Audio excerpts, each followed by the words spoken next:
You wake up every day with a gift. A full 24 hours, 140 minutes, 86,400 seconds. And what do most people do? Hit snooze, scroll aimlessly, complain about traffic, wait for something big to happen. But life, it's happening right now. In the silence, in the noise, in the tiny, invisible moments you're not even paying attention to. Every single day is teaching you something. The question is, are you learning or just existing? You think life changing moments come with confetti, loud applause, or some grand breakthrough. That's the lie we're sold. The truth. Transformation lives in the tiny, silent corners of your day, the ones you dismiss as nothing special. It's in the way you speak to yourself when no one's around. It's in the split-second decision to put your phone down and focus.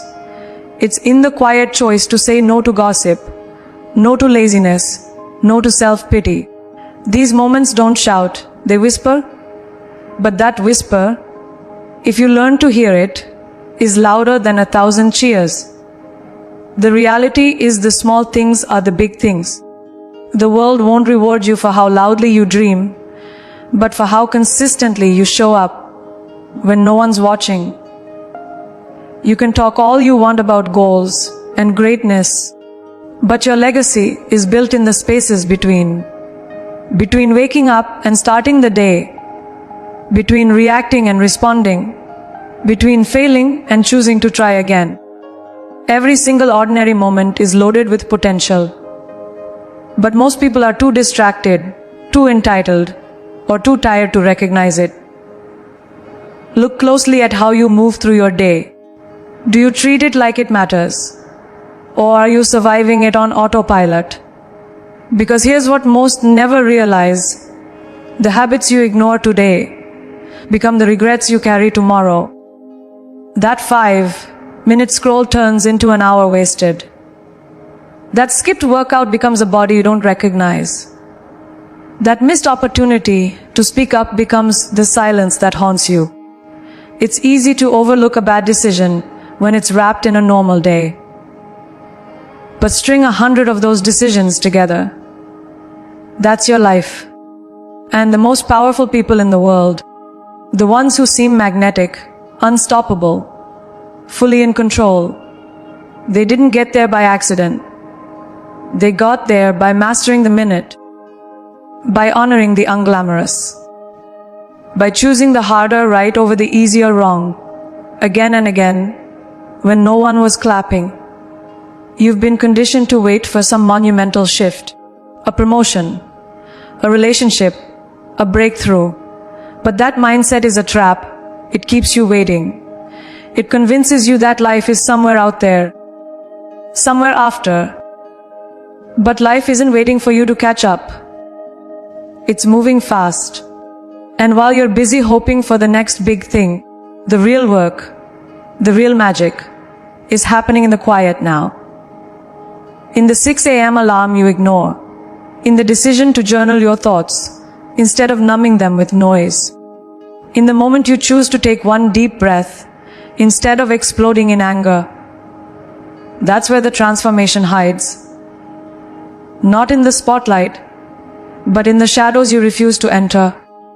If you want to change your life, don't look at the mountaintop. Look at your Monday.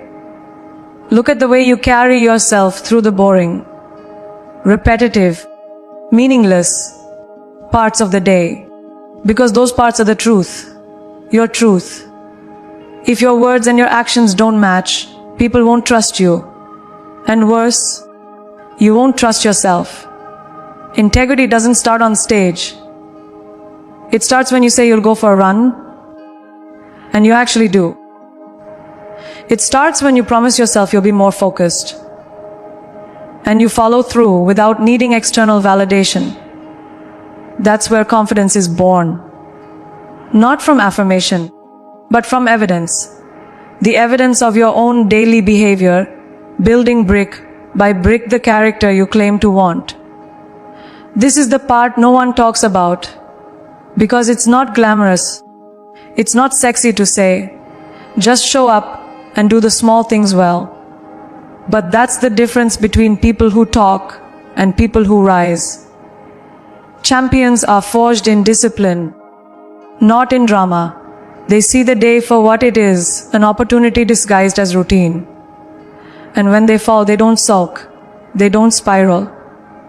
They realign. Because they know that one bad day doesn't define them. But one powerful choice can redirect everything. And that power lives in the mundane. It lives in your discipline, your rituals, your repetition. So don't underestimate the small things. They are your training ground. They're the proving grounds of your future. Every time you choose the hard path over the easy one, every time you silence distraction and choose focus, every time you make a promise to yourself and actually keep it, that's growth. That's power. That's the quiet kind of greatness that lasts. Your life isn't shaped in the moments people applaud. It's shaped in the silence you show up in every single day. The question is, are you showing up with purpose? Or are you just passing time hoping something will change? Because nothing changes until you do. Pain isn't just something you survive. It's something you study. And most people don't want to hear that. They think pain is a curse, an interruption, a punishment. But what if pain is the lesson you've been avoiding? What if it's the most honest mirror life will ever hold up to you? Because pain doesn't lie, it exposes you. It strips away your excuses, your filters, your masks. When you're in pain, your truth comes out, raw, unedited, and real. That's where growth starts. Not when you're comfortable. Not when everything is going your way. Growth begins when something cracks and the light starts pouring through. But only if you're willing to stay in the fire long enough to understand what it's trying to teach you. You see, people are quick to move past discomfort, a breakup, distract yourself, a failure, blame someone else, a loss, bury the grief. But if you rush through pain, you rob yourself of the clarity it brings. Because pain shows up for a reason. It's not random. It's not cruel. It's precise. It shows up exactly where you've been lying to yourself. It pinpoints the weak spot, the insecurity, the dependency, the illusion, and it forces you to confront it. That's why pain is powerful. Not because it feels good, but because it reveals what you couldn't see on your own. It makes you honest. And in a world full of noise, that kind of honesty is rare. That kind of honesty is the foundation of real strength. When pain comes, most people reach for comfort, for distractions, for temporary relief. But what they really need is reflection. Sit with it. Ask it questions. Let it answer you. That betrayal, what did it teach you about boundaries? That rejection, what did it uncover about your self-worth? That loss, what did it reveal about what truly matters to you? Pain teaches with a sharp edge, but its wisdom is clean. It doesn't sugarcoat. It doesn't flatter you.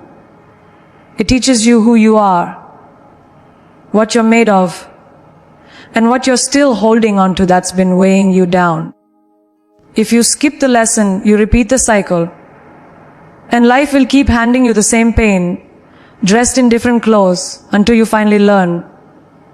The truth is, most people are afraid of pain not because it hurts, but because it changes them. And change is terrifying. It means letting go of who you thought you were. It means shedding the comfort of old beliefs, toxic patterns, familiar faces. Pain forces transformation. And transformation is lonely.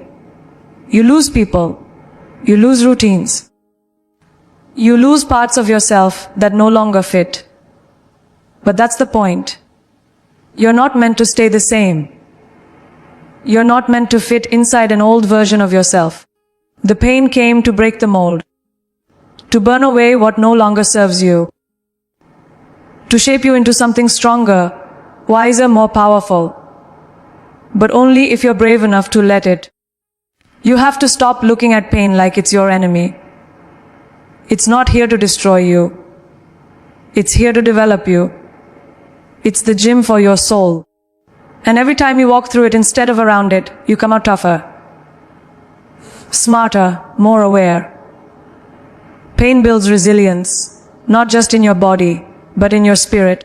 It teaches you patience, compassion, boundaries, focus. It teaches you how to live with intention instead of reaction. If you allow it to shape you, it gives you depth. And that depth is what will separate you. Because most people live shallow. They avoid, they escape, they pretend. But those who go deep, those who let the pain teach them, they move different, they lead different, they live different. You're not weak because you're hurting. You're human. The pain you're feeling isn't a sign that you're broken. It's a sign that you're becoming. It means your heart still cares. Your soul still wants more. It means you're not numb. And if you're not numb, you're still alive. Fully, fiercely, painfully alive. Use that. Use every sting, every scar, every sleepless night. Use it as fuel, as evidence, as proof that you're still in the fight. Let it harden your resolve, not your heart. Let it remind you of what you're capable of enduring, and more importantly, what you're capable of becoming through it. Because on the other side of that pain, if you choose to walk through it with your eyes open, is power. And that power was always yours. The pain just came to remind you. People always reveal who they are. You just have to pay attention. The problem isn't that you've never been given signs. It's that you've ignored them. You excused them, softened them, rewrote them in your mind, because it was more comfortable to believe in someone's potential than to accept their pattern. But potential doesn't build relationships. Patterns do. How someone acts when they're angry. How they treat you when they don't need anything. How they show up when no one's watching. That's their truth. And that truth speaks volumes, if you're brave enough to see it. We waste so much time hoping people will change, will grow, will suddenly become everything we imagined. But here's the hard reality. People don't change because you see the best in them. They change when they see what needs to change. And most won't. It's not your job to fix people. It's your job to observe. Observation is the gateway to clarity. And clarity is power. You don't need to interrogate anyone's character. You just need to watch what they do consistently. Not what they say. Not what they post. What they adore. Because character isn't built in conversation. It's built in repetition. Someone who constantly breaks promises, disrespects boundaries, or disappears when life gets hard is showing you exactly who they are. And yet, so many people stay in toxic cycles out of hope, out of fear, or out of nostalgia. But your peace should never be held hostage by someone else's lack of growth. Loyalty is beautiful, but blind loyalty is dangerous. It keeps you stuck in places you've outgrown, tied to people who've already let go of you emotionally. It's also not just about who they are. It's about who you become around them. Pay attention to how your energy shifts when someone enters the room. Do you shrink? Do you feel drained, tense, unworthy? That's not random. That's your intuition speaking. Every relationship is either building you or breaking you, elevating your mindset or feeding your doubts. And most people don't even realize how much of their anxiety comes from being in the wrong environments with the wrong people. You are absorbing more than you realize. The way people speak, how they treat others, their attitude toward life, it all seeps into you. If someone constantly brings chaos, gossip, negativity, or manipulation into your space. It's not just about them being difficult. It's about your boundary being too loose. You need to learn to observe in silence. No warnings. No confrontations. Just take mental notes. Let people show you who they are without your interference. The more you observe, the less you'll tolerate behavior that doesn't align with your values. Because when you truly know your worth, you stop negotiating your peace. You stop explaining why something bothered you for the 5th time. You stop begging for basic respect. You simply exit what no longer reflects your growth. That's maturity. That's emotional intelligence. You don't owe anyone unlimited access to your life just because you've known them for years. Time doesn't equal alignment, and proximity doesn't equal connection. What matters is how people show up for you when it counts, and how consistently they do it. Don't get this twisted. This isn't about cutting everyone off or walking around with walls up. It's about discernment. It's about making room for relationships that nourish your soul instead of draining it. You deserve to be around people who challenge you without belittling you, who correct you without controlling you, who inspire you simply by how they live. But you'll never attract those kinds of people if your energy is tied up in trying to fix the ones who've already shown they aren't willing to meet you halfway. Every time you ignore a red flag, you're sending a message to yourself that your peace is negotiable. And the more you tolerate misalignment, the more you teach yourself to settle. So start watching more and talking less. Watch who celebrates your wins without jealousy, who listens without turning the conversation back to themselves, who keeps their word when it's inconvenient, who respects your boundaries without guilt-tripping you. These aren't luxuries, they're standards. And the more you raise your standards, the more you'll see who's truly aligned with your growth. Because people are always communicating their character, not with their words, but with their habits, their reactions, their energy. If you want to protect your future, you have to get honest about your present. Not everyone deserves a seat at your table, and the only way you'll know who does is by finally paying attention. Look at your day, not your dreams, not the version of yourself you post online, but your actual day. The moment you open your eyes,